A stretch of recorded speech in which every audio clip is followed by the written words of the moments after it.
Today I want to focus on that last line. To be wise or shrewd as serpents and innocent or gentle as doves. It's very interesting to me. It fascinates me, right? So one of the reasons is I pull my hair out when people try to make Christianity or any religion into a paint by numbers of do these good things and good things will happen. We all know bad things happen to beautiful, innocent people. No. This life isn't about joining the dots of doing good things. It can include that. But this life is about a return to love and learning what love is asking. Compassionate action, resurrection, transformation from me and I to you and we, you and ours. Individuation is a myth. There's a wonderful Sufi teacher that I used to know when I lived over in the Pacific Northwest, Jamal. He's an imam. And he would talk about this life. We're here to temper the ego and change it from a controlling master into a willing servant of that Holy Spirit that's within us. Jesus tells the disciples to be wise as serpents and gentle as doves. Columba, who was an Irish saint that lived 1,500 years ago, fits this description perfectly. In fact, he had two names. When he was born, his name was Crimethin, which means fox or cunning wolf. Don't know how to pronounce that. Sorry, I don't speak Irish Gaelic. But his birth name was Crimethin, fox, cunning wolf. But as a youth, he loved prayer so much that he was renamed Columba, dove of the church. Now in Ireland, they still call Columba Columba, but in Scotland, we call him by his Latin name, Columba. Cunning as a fox and gentle as a dove. And he's a rather unlikely and unusual saint. He's as much of a prince and a politician as he was an abbot, monk, and wise pastor. And we Scots loved and feared him. He was very, very successful in converting what we now call Scotland over to Christianity. Now, other saints had come to Scotland earlier with the gospel, but it was Columba that brought a religious way of life in the year 563. And he won the hearts of the people. Even after his death, we loved and feared him so much that for hundreds of years, there was a little shrine that the monks on Iona made. It was made out of wood and covered in silver and copper, and they put Columba's bones in it. It's a very weird thing.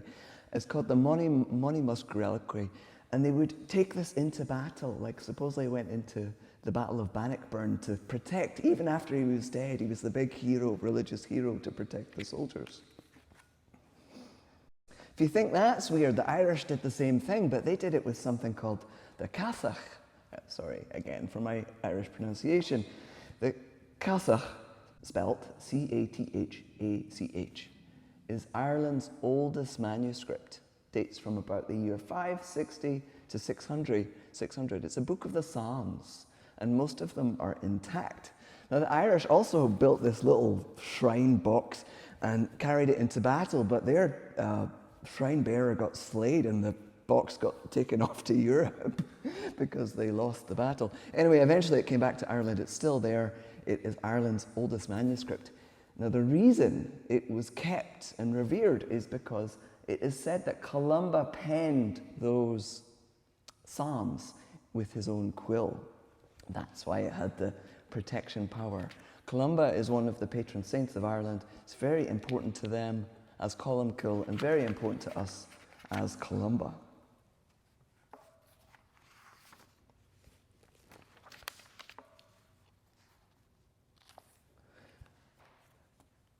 So the Cathach was a bit like the Book of Kells. Have you heard of the Book of Kells? It's this beautiful manuscript. Has anybody been to Dublin to see it? I have. Anybody else seen it? Yeah. When I walked past this one page that was open in the museum, it did feel very holy. Did it feel like that for you guys? A lot of people talk about how this book, being in the presence of it, moves you to tears or brings healing. It should, like the fact that people took these objects into battle shows that they believed they had supernatural healing powers. But my experience of that book that I saw, which was the Book of Kells, which was started on Iona, it was a bit like coming into this church the first time I walked into this building and knew that thousands of sincere prayers had been thought and spoken here. How old is this building? 225 years old. Yeah. Well, when I walked into this space, it had a presence. Anyway, I'm digressing. Today is the feast day of St. Columba, right? That's why I'm talking about him. And it marks the anniversary of his death back in the year 597. And maybe I should start with his death and work his way back to his remarkable life, and then end by sharing how he has influenced my life. So on the last day of his life, he was creating an illuminated manuscript. He got to the 34th Psalm, line 10, where for those who are faithful, no good thing is held back from God, by God. And there's a lovely story that I'm going to sing in a song. There's many lovely stories from his last day, but this one, he was walking to prayers, and the horse that used to carry the milk pails in the abbey. Now, the abbey, the monasteries were a bit like hill forts. They were the center of the community. The abbot was the head of the lay people as well as the religious life. And the horse was coming through with the milk pails, and it saw Columba and broke away and ran over to him, and the monks were trying to stop it. But he said, no, the horse knows. And the horse came over, and he put, the legend is that they had a moment. The horse knew that Columba was going to die, and they touched foreheads, and the horse cried. And it's just a really beautiful story of the tenderness and the connection. So I was asked to set my friend's poem about this into song. All right, so I'm going to jump to the piano.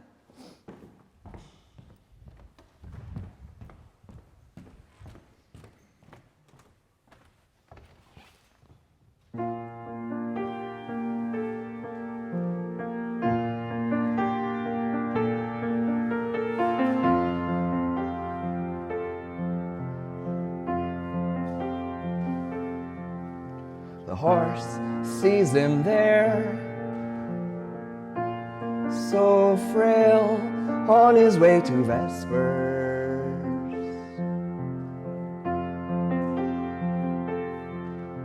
A clip-clop of hooves, he goes over to the old man, nuzzles on his shoulder.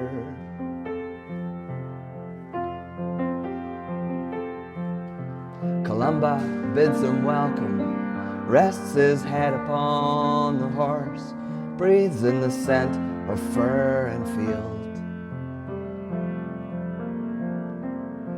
My friend, everything must end, even this love, everything must end. They rest a moment there.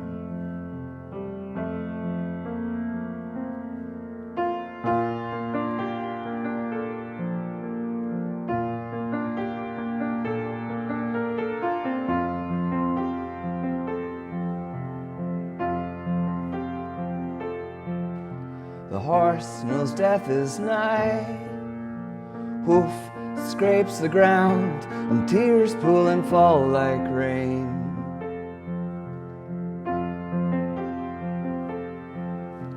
Everything must end, even this love, everything must end. They breathe in more deeply now. Yes, everything must end, even this love, everything must end. They rest a moment more.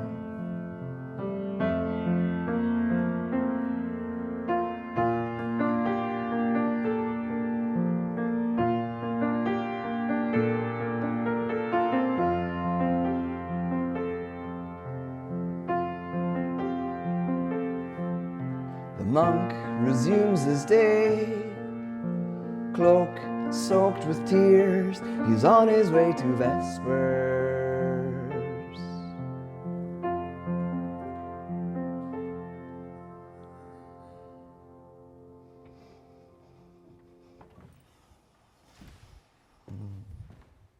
It's so tender, that song. And that description. There are so many stories of Columba and the villagers, the islanders, the farmers, birds, the creatures, him being compassionate and having time. There's even a story about him having an encounter with the Loch Ness Monster. He was on his way up to the Picts. I'm a Picton from the East Coast. He was on his way up there and he got to the River Ness and there were some people burying a man. And Columba goes up and they tell him that this monster rose out of the water and killed the man, dragged him under. And Columba brings the man back to life. These are very, hagiographic accounts. They were written down by the later abbots. Anyway, so Columba brings this man back to life. And then he baits the monster. He gets one of his monks to go in the water to make the... Yeah, so he tells one of his guys to go in the water, and the monster hears the splash. Comes right over and is about to pounce on the man. And Columba says, what does he say? Let me find the words. Go no further. Do not touch the man. Go back at once. And the creature stops as if it had been pulled back with ropes, and it fled. And Columba also at the same time blesses it, makes a sign of the cross. He lifts up his staff like Gandalf, but he blesses this monster. He doesn't kill it. So even in his toughness, he's gentle.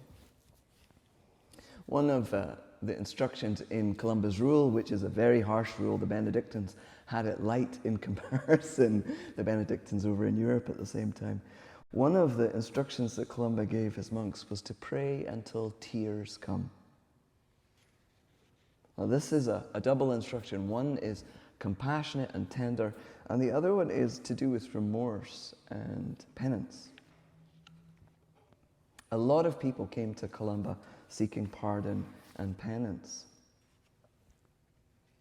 Now, I don't believe that Columba was always so saintly and compassionate. In fact, I think he was a little bit of a jumped-up, entitled playboy prince, like Francis. So Columba came from nobility. He was set aside for religious life. He was trained by the top bards, as well as saints and early teachers in Ireland. Now, this was a time when the pagan and the Christian traditions were rubbing shoulders and cross-pollinating, and Columba was trained by the best of the best. And he very quickly became an important priest and figure and started founding religious communities. But when he was about the age of 40, he got stopped in his tracks. So he's at this abbey in Donegal, up in I think it's Donegal, the northwest. It's a place called Maville. I've never been there. And he was spending time with one of his teachers, the abbot Finnan. And while he was there, he was making a copy, learning how to make these beautiful illuminated manuscripts of the Book of Psalms, which Columba loved so much. And he was making this copy for himself. And the abbot found out about it and said, no, you have to give me that copy. It's mine. And Columba wouldn't give it to him. And the abbot complained, so he went to the king, and there was a court called. And the king said, just as each cow owns its calf, each book owns its copy. Give the book back. And Columba said, no. And a battle ensued. And the northern and southern O'Neill clan, Columba was part of the northern O'Neill clan, there was a huge battle, and 3,000 of Columba's kinsmen were slaughtered in that battle. 2 years later, Columba arrives on Iona in Scotland. So some people say that he was banished. Other people say that he went into incredible remorse. There's stories in Ireland about how he went back to the communities where they trained him on the west coast on the islands. Anyway, whatever the reason is, I think he was banished. I think he was exiled. Columba starts over with 12 of his followers and arrives on Iona, which is the holy island of the Druids. And that's where Christianity spread into Scotland with him and his way of life. I think that Columba received that terrible curse that perpetrators and victims alike carry in their hearts and minds. Why me, God? I cannot bear this. And how do we begin again? How do we find our worth when we come back from war? When we find ourselves widowed? Or we do something that publicly shames us? Or even worse, like Columba, cause harm to thousands of people? How do we move on and find our belonging again? I think one of the ways that Columba did this was like King David, was in the Psalms. Columba loved the Psalms. Supposedly he stayed up all night chanting them. I don't think that's possible. There's 150 of them. Anyway, that's what the legend is. Even the most hardy monks take 2 to 3 weeks to say them nowadays. I love the Psalms too. They became very important to me when I left Iona in that difficult couple of years when I returned to the everyday world. What they offered was a way that my heart could sincerely call out, voicing these ancient prayers, and somehow in the mystery a response, maybe a balm, a healing balm was given. Here's the example. O Lord God of my salvation, I cry out day and night before you. Let my prayer come before you. Incline your ears to my cry. For my soul is full of troubles, and my life draws near to Sheol. Sheol is that Hebrew word for the place of the dead. Columba role models for us what it means to fall down and get back up on your feet. After the battle where so many of his kinsmen died, Columba started over. And he did what he always did. He founds a community, he prays, spends time in community, time alone, creates illuminated manuscripts, works the kern, does political things, as we all do. But I think he was different. I think his ego was tempered. Perhaps it had been entirely annihilated. I think it was no longer about me and my kin. It had shifted to you and us. It is very clear from the legends and the written down stories that he cared deeply for the people in matters big and small. And that was, as I said, animals as well as people. There's a lovely account of a wife on the island, she's a farmer's wife, and she comes to Iona and she says she's at the end of her rope because her husband is too ugly and she can't bear to sleep with him anymore. Like I said, matters big and small. He also crowned kings. And anyway, so this woman goes to Columba and she hoped the saint would say, get in a boat and go over to the women's monastery. But instead he says, bring your husband and come and we'll fast for the day. So the couple come and they fast with Columba for the day and then they go home. And he stays up all night holding vigil, praying for them. And the next day when the woman awoke, she is transformed. And she says, the man I hated, I love today. My heart was changed from loathing to love. Now, it's a bit of a silly example, but it's a beautiful example of facing your life and that transformation. I think we're a bit scared of that word, resurrection, but part of that really is about transformation. Columba, as we heard, fell big time. He fell from grace big time. And he had to come to terms with it. And in his process of coming to terms with what he had done, how awful it was, he also came to terms with what the rest of us do. I don't think it was a big deal what this woman said to him, or when people came to him after they'd murdered someone and he would send them away on penance. There was something about Columba that wasn't just religious piety, it was more like the blessing of a wounded healer. And I think that's because it broke his heart to leave Ireland, to have caused so much harm. There's a place up in Donegal near where Columba was born.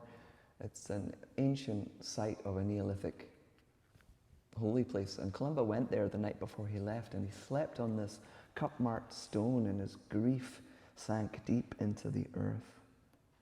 Not surprisingly, Columba is the patron saint of immigrants.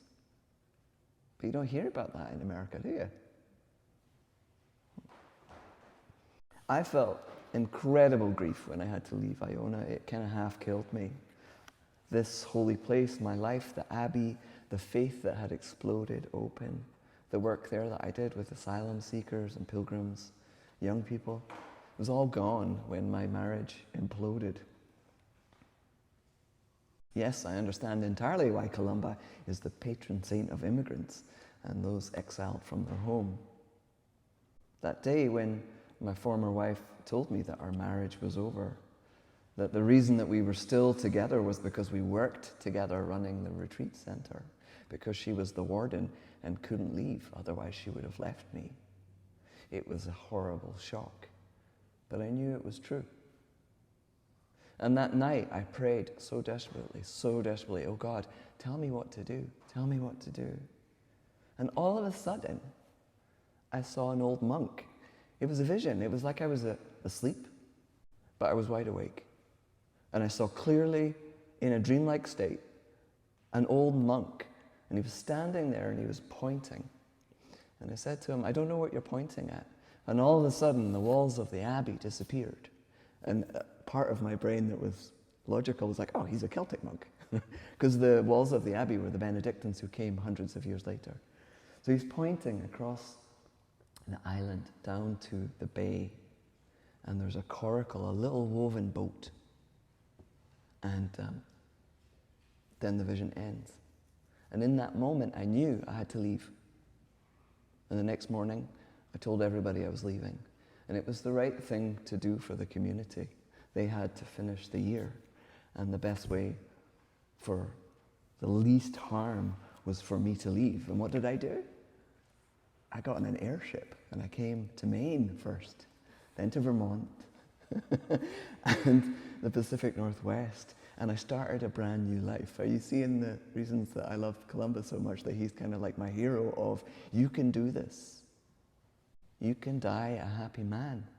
You can build a brand new life. It doesn't matter what has happened to you. It doesn't matter whether you think you're a victim or a perpetrator.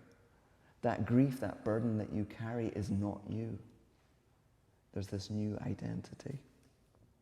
I believe that the old monk I saw in my vision was Columba, and that he protected me in the weeks and months to come as I journeyed here to Turtle Island, starting a brand new life. Thank you for listening to my story and me geeking out about St. Columba. I'm going to end with a prayer that's attributed to him. Kindle our hearts, O God, the flame of love that never ceases. Kindle that flame, that it may burn in us, giving light to others. May we shine forever in your temple, set on fire with your eternal light, even your Son, Jesus Christ. Amen.